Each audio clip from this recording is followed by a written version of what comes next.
Andrea, por supuesto, por invitarme a estar aquí, a mi amigo Paco García Hernández. Muchas veces nos enfrentamos a tomar decisiones complicadas con algunos pacientes y, bueno, pues de hecho el contacto con hematólogo, que como sabéis es una especialidad muy de soporte en el hospital para muchos servicios, y hablar del tema que sabe que me encanta, que es el de los anticuerpos antifosfolípicos o la patología social también, ¿no?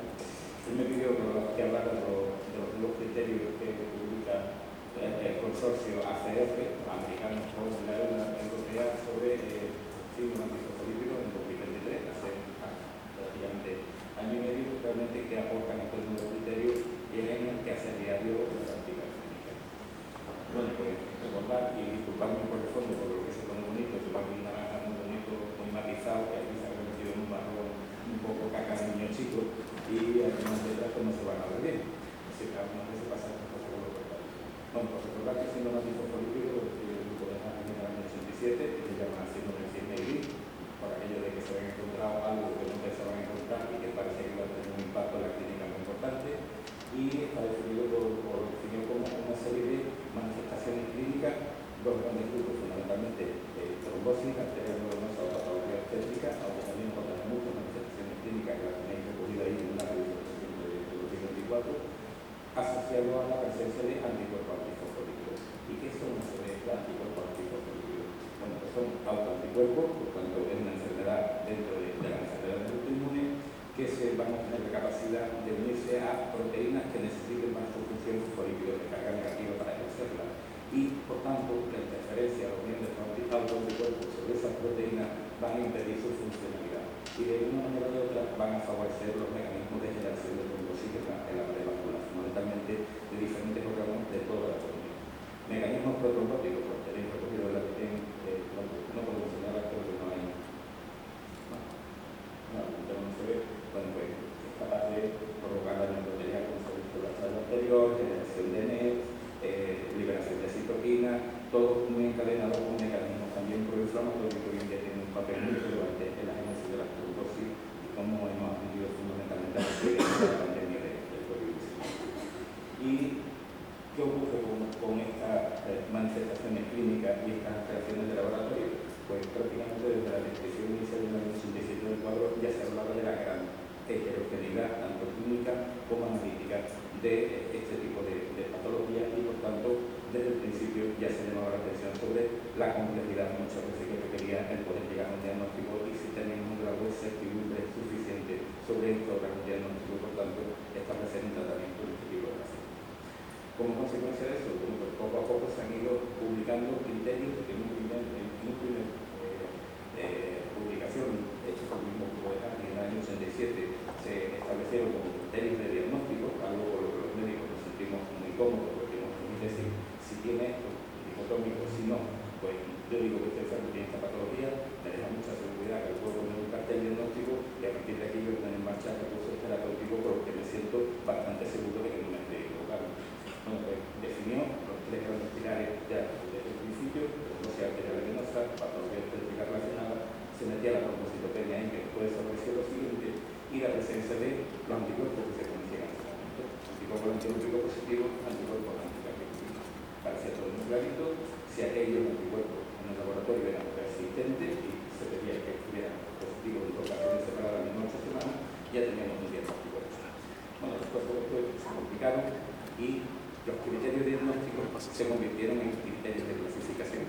Ya luego veremos que la base tiene esto porque hemos seguido utilizando muchos años, porque seguimos utilizando de mala manera, permitirme la expresión, aunque sea un poco vulgar, los criterios de clasificación para hacer el diagnóstico del síndrome antifosfolípico, cuando los criterios de clasificación se generaron para otra cosa, que era para definir grupos homogéneos. Bueno, pues como todos sabéis, en el año 99, un grupo de POPE, en el campo del síndrome antifosfolípico, define los criterios de Sapporo, desaparece la trombocitopenia, solo que la trombosis y la patología obstétrica siguen existiendo los mismos anticuerpos que en ese momento habían sido definidos por Harvard al principio: anticuerpos antiolímpicos, anticuerpos anticardiolipina, isotipo IgG, IgM. En ese momento se decía por encima de 20 unidades mililitros, demostrados por ELISA. Vale. Sigue evolucionando, necesitamos más herramientas, aparecen los anticuerpos anti-beta 2. En el año 2006 en Sydney se modifican los criterios de Sapporo del año 99, se mantienen los criterios clínicos, se matizan de alguna manera y se añaden los anticuerpos anti-beta 2 glicoproteína 1, isotipo IgG, isotipo IgN, con problemas que se ponen por encima del percentil 99. ¿Vale? ¿Por qué no me das un número que me siento mucho más cómodo si tiene que estar por encima de 20, si tiene que estar por encima de 40, que no quiero tenga que estandarizar mi laboratorio, buscar población sana, etcétera, etcétera? Bueno, por norma, habitualmente se han considerado títulos moderados o altos que se establecen en punto de corte por encima de 40 unidades mililitros, tanto para cardiolipina como para antibetas. En estas estábamos, año 2006, cuando empiezan a salir más anticuerpos, me empiezan a posicionarse muchos autores hay unas manifestaciones clínicas que no están recogidas aquí en la definición de signos antifosfolípidos de bioclasificación, además de la trombótica y de la obstétrica. ¿En qué escenario nos estamos moviendo? ¿El paciente tiene un signo antifosfolípido que le tiene delante, sí o no? ¿Por qué?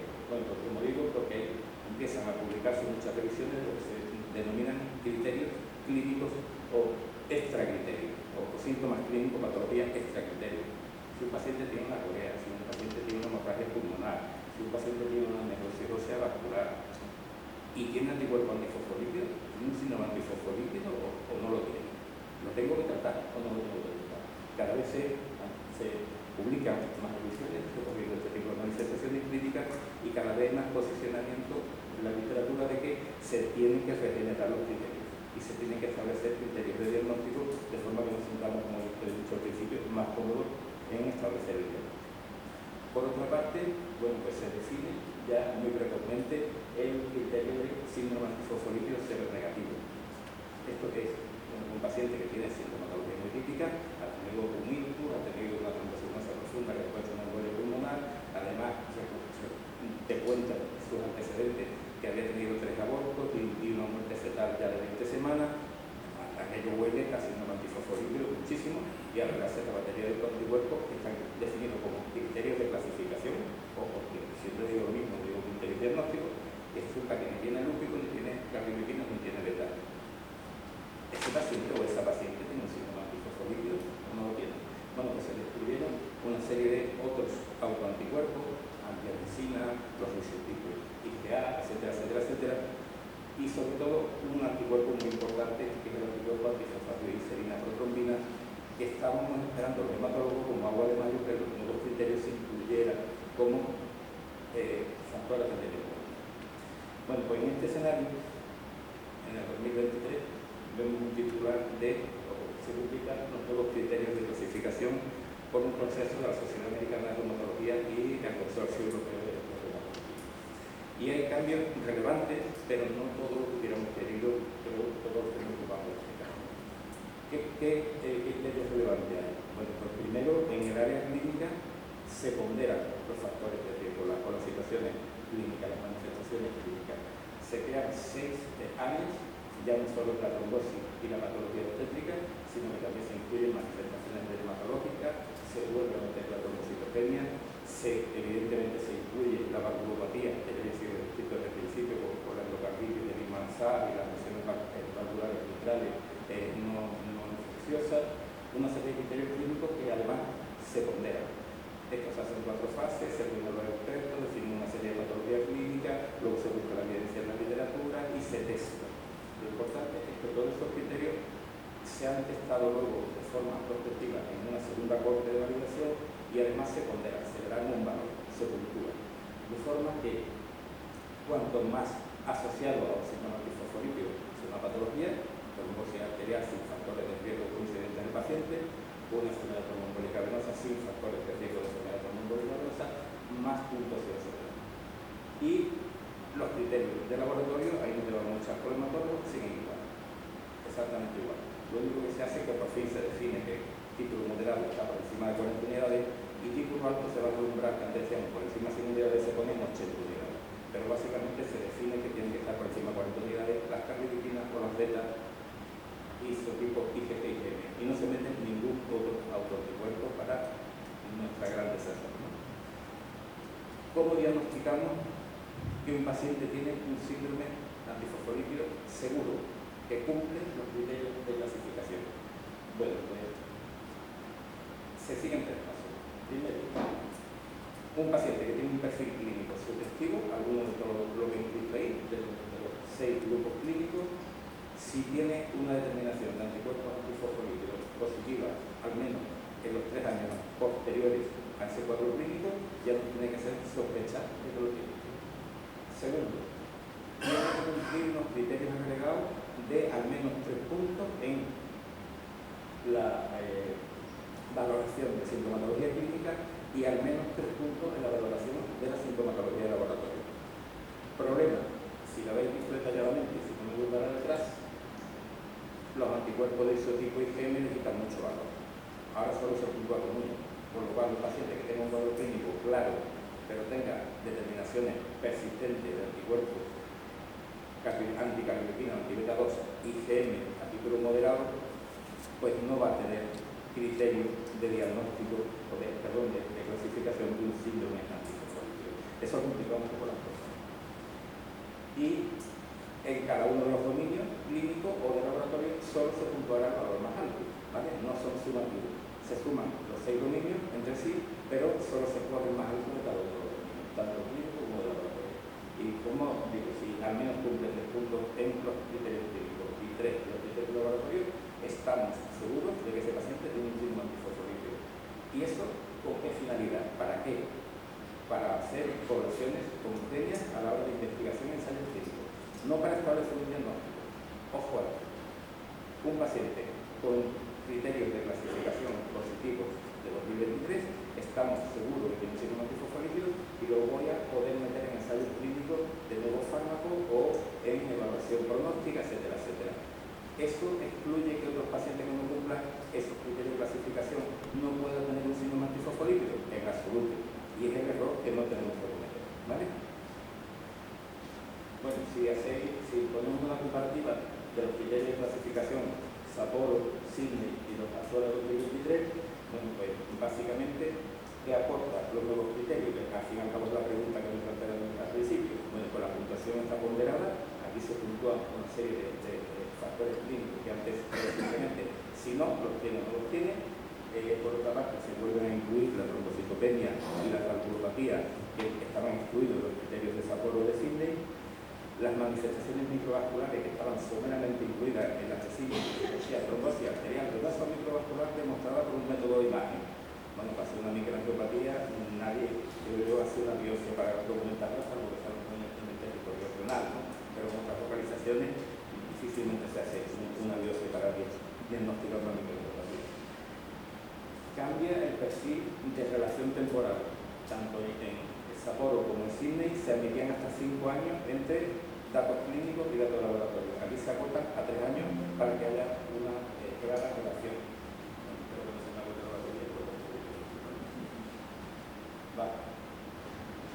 Y sobre todo, se incluyen en los pacientes que han tenido clínica trombótica, en los grandes pilares de sospecha diagnóstica, si tenemos los factores de riesgo vascular asociados, sí o no, porque si tienen los factores de riesgo que van a ser alternativos como causa de desorden trombótico, se le quita puntuación. En vez de 4 puntos, 5 puntos, se le pone una más que de 1 punto o 2 puntos.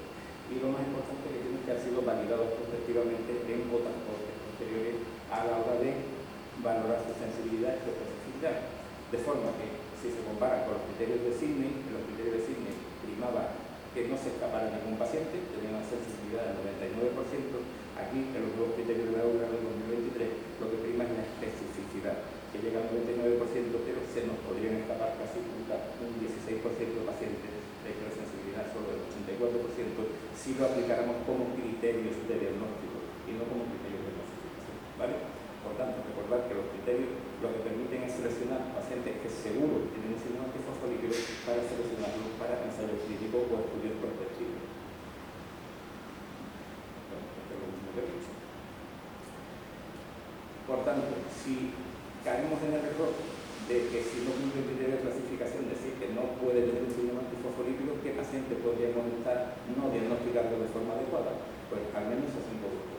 Aquellos pacientes que tienen manifestaciones atípicas que no están incluidos dentro de los criterios de clasificación en otros territorios de aquella primera imagen que os ponía, los pacientes que tienen SAT negativo, ¿vale? Porque no se han incluido otro tipo de anticuerpos ahora mismo en los criterios de clasificación, pacientes con eventos trombóticos aislados que no tienen un buen perfil de laboratorio acompañado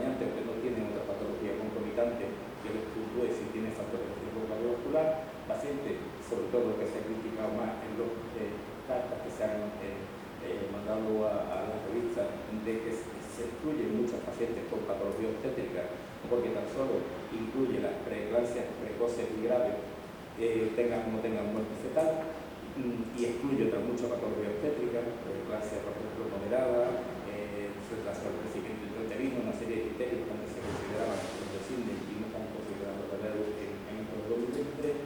Y algo muy importante, los pacientes con un SARS catastrófico inicial, que como sabéis, al principio la batería de autoanticuerpos puede dar falsos negativos con la misma razón de inflamación.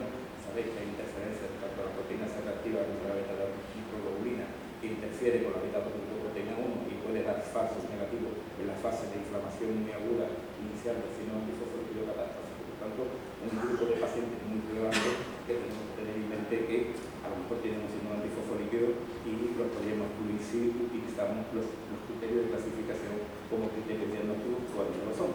De forma que algunas revistas recientemente publicadas, pues me gusta mucho esta gráfica, donde te dice que los criterios de clasificación realmente son un subgrupo dentro de lo que deberíamos considerar criterios diagnósticos, que para nuestra desgracia a día de hoy no están publicados como criterios diagnósticos de SARS, y que fundamentalmente estos pacientes, digamos los criterios de clasificación, como ya he dicho en varias ocasiones, lo que se menciona es un grupo de pacientes que tienen según un SARS para hacer ensayos clínicos. Pero en cuanto a los pacientes para criterio diagnóstico, pues tendríamos que seguir otra estrategia. Pues os traigo este algoritmo de diseño propio de cómo creo que a día de hoy, después de los criterios 2023, tenemos que pensar en nuestra mente para diagnosticar los signos. Evidentemente, todo parte, como siempre en medicina, de una anamnesis orientada con la identificación de síntomas guía, donde los fenómenos trombóticos o la patología obstétrica son muy relevantes, pero que ya hay que tener en cuenta, evidentemente, como siempre, otras manifestaciones clínicas que ahora sí son criterios, aunque en cine no lo fuera.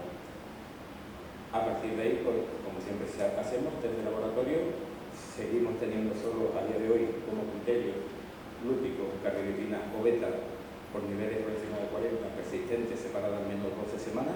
Es importante lo de la persistencia porque hay mucha patología del daño orgánico, sobre todo a nivel del sistema nervioso central o de infecciones víricas que pueden dar de forma transitoria anticuerpos antifosfolípidos sin que realmente el paciente tenga un síndrome antifosfolípido.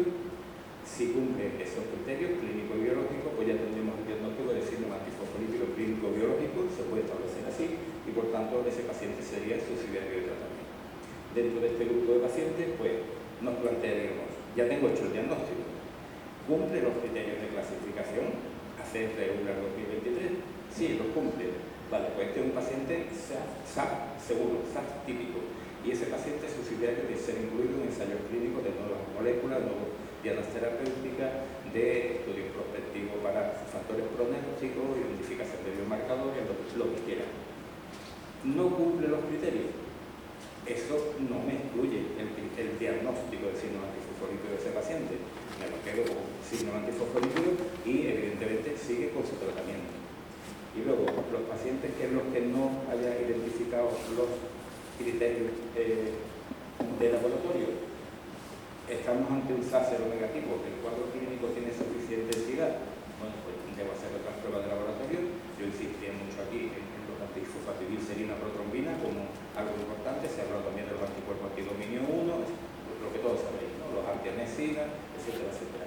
Si tiene alguno de esos positivos, bueno, pues ya tengo confirmado un SARS clínico biológico, y si no tengo ninguno positivo, pues me tendré que plantear otras alternativas o tratarlo como SARS negativo, que el tratamiento pues, es similar al que es clásico clínico biológico con marcadores de laboratorio positivos, ¿vale? Esto evidentemente es algo como opción absolutamente personal para vuestra consideración, ¿vale? No está publicado, no es un estándar, no son las sociedades científicas las que la dicen, pero cuando uno lee los diferentes artículos de posicionamiento de criterios diagnósticos versus criterios de clasificación, un poco a la consecuencia, a la conclusión a la que llega, es que tendríamos que actuar así en nuestra práctica clínica diaria habitual, ¿vale? Y para terminar, como conclusiones acerca de este tema, bueno, pues recordar que el síndrome antifosfolípido es una enfermedad autoinmune muy heterogénea, tanto a nivel clínico como de pruebas de laboratorio. Inicialmente se definieron una serie de criterios diagnósticos por Harris que luego se convirtieron en criterios de clasificación, que los criterios de clasificación lo que permiten son identificar pacientes con síndrome antifosfolípido cierto, seguro, para definir grupos homogéneos para proyectos de investigación en ensayos clínicos. que los criterios de 2023 pues, introducen la ponderación de los diferentes criterios clínicos y de laboratorio y establece el margen temporal de relación en 3 años, lo que aumenta la especificidad que llega al 99% para el diagnóstico de SAF, pero a costa de disminuir la sensibilidad, y que el diagnóstico de SAF pues, debe seguir siendo a día de hoy establecido mediante la valoración de datos clínicos y de laboratorio, incluyendo aquellos que no son criterios de clasificación, como hemos visto, se van a tomar decisiones terapéuticas individualizadas en cada uno de los pacientes, y que usar los criterios de clasificación como si fueran criterios diagnósticos, pues realmente nos podría llevar a la